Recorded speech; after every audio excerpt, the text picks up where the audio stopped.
The gates of the city are mentioned a number of times in this parak.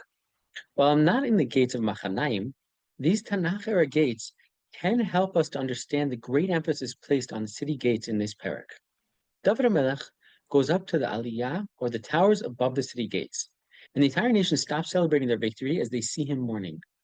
Things only begin to return to normal after Yoav shares some strong words with David HaMelech, and the king comes back and sits in the city gates.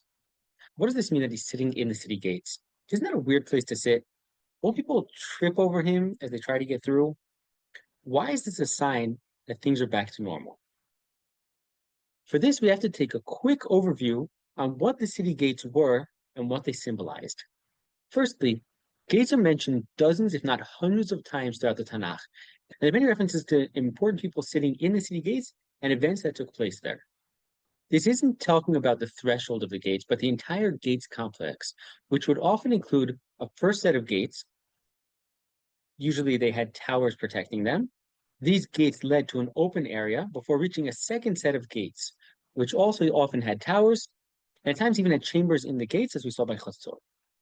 When we talk of important officials sitting in the city gates, it's likely referring to the chambers in the gates, which were like offices for officials. Sometimes, like by Tel Dan, they even found remains of what could have been a throne for a king or a governor. Mordechai sitting in the gates of the king likely means that he had been given an important position. Eshes Chayil, which is taken directly from Sefer Mishlei, and there we have Noda b'Shalim Bala, meaning that he would be a person of importance. David returning to the city gates means that despite his pain over the loss of his son, he took Yoav's words to heart and came back to work. This is often where the king would sit to adjudicate cases that came before him.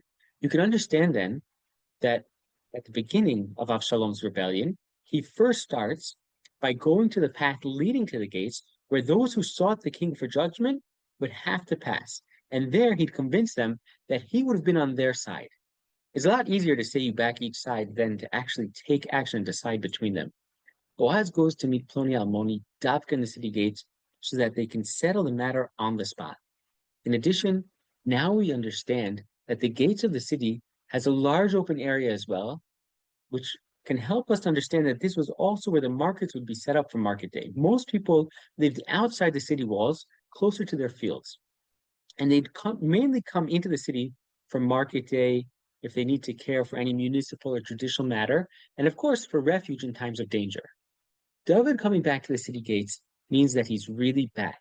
He overcame his own personal grief for the sake of the nation.